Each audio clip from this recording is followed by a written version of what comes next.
Friends, welcome to my channel. তো বন্ধুরা, আজকে আমি দেখাবো আপনি কিভাবে অতি সহজে একটা হোয়াটসঅ্যাপ গ্রুপ আপনি ডিলিট করতে পারবেন চিরতরে পার্মানেন্টলি। চলুন ফোনে নিই। হ্যালো ফ্রেন্ডস, তো আজকে আমি দেখাবো আপনি কিভাবে একেবারে সহজে হোয়াটসঅ্যাপ গ্রুপ আপনি ডিলিট করতে পারবেন। এর জন্য আমাদেরকে হোয়াটসঅ্যাপে প্রবেশ করতে হবে। দেন প্রবেশ করার পর আমার এটা একেবারে নিউ অ্যাকাউন্ট, তা আমি এটা ইএসবিডি যেটা দেখছেন গ্রুপ, এটা আমি খুলেছি যা শুধু টিউটোরিয়াল করার জন্য। তো দেখতে পাচ্ছেন আমার এখানে একটা গ্রুপ আছে ইএসবিডি, এটাতে ট্যাপ করব যেহেতু এটা আমি ডিলিট করতে চাচ্ছি। তো এখন ইএসবিডিতে ট্যাপ করার পরে এটা খুলে গেছে গ্রুপটা। এখন ইএসবিডি যে নাম আছে, নামের উপর আমি একটা ট্যাপ করব। ট্যাপ করার পর এরকম একটা পেজ আসবে। দেন স্ক্রল করে সোজা নিচে যাবেন।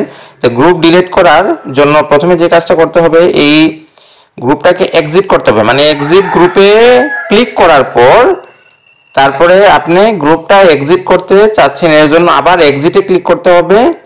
ক্লিক করার পর এখন আপনাকে গ্রুপটা ডিলিট করার জন্য এখন ডিলিট গ্রুপে চাপ দিতে হবে। দেন ডিলিট গ্রুপ। শেষ, আমার গ্রুপটা ডিলিট হয়ে গেছে। মানে গ্রুপটা ডিলিট করার আগে অবশ্যই গ্রুপটা এক্সিট করতে হবে। এক্সিট না করলে গ্রুপটা ডিলিট করতে পারবেন না। তো এরকমই হেল্পফুল টিপস পাওয়ার জন্য আমার চ্যানেলটা সাবস্ক্রাইব করে থাকবেন।